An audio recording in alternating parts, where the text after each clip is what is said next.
Како што и Израел го ескалира својот воен одговор спрема Хамас, државата се движи и против медиумите за кои вели дека ја поддржуваат милитантната група. Вклучено во новите прописи, за итни случаи има и план за затворање на локалното биро на Ал Джазира, поради тврдењата дека врши пропаганда на Хамас. Критичарите тврдат дека потезите за замолчување на новинарите или цела новинска организација представуваат цензура. Квин Мекю е директорка на Организацијата за слобода на печатот Одредба 19.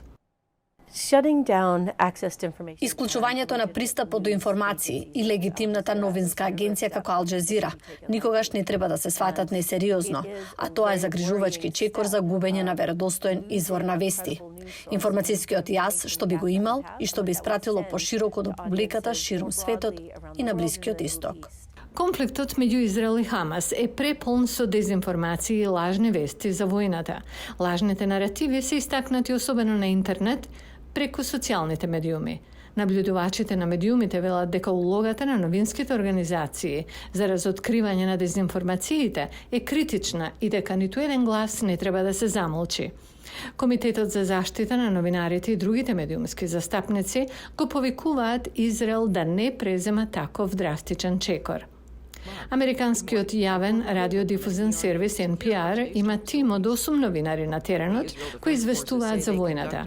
Извршниот директор Џон Ленсинг, кој порано беше начело на матичната компанија на Гласот на Америка, Американската агенција за глобални медиуми, вели дека основната обврска на новинарите е вистината.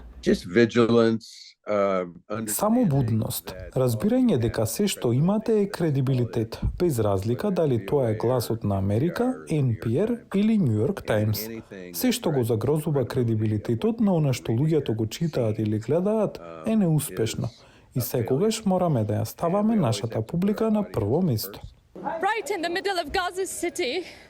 Израелското министерство за комуникации не одговори на барањето на Гласот на Америка за коментар, но директивите од Министерството за комуникации и одбрана ја обвинуваат Ал Джазира за пристрасност спрема Хамас и за ширење нивна пропаганда.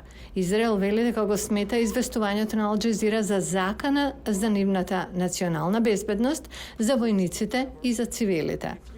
Ал Джазира не одговори на барањето за коментар на Гласот на Америка.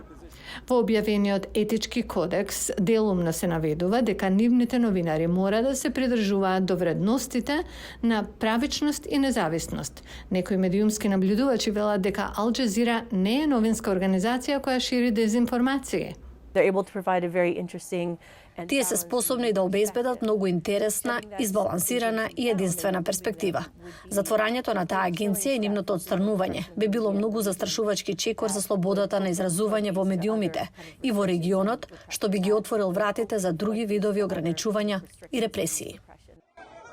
Како што конфликтот ескалира, медиумските аналитичари внимателно ги следат потезите што го ограничуваат покривањето на настаните од двете страни на војната.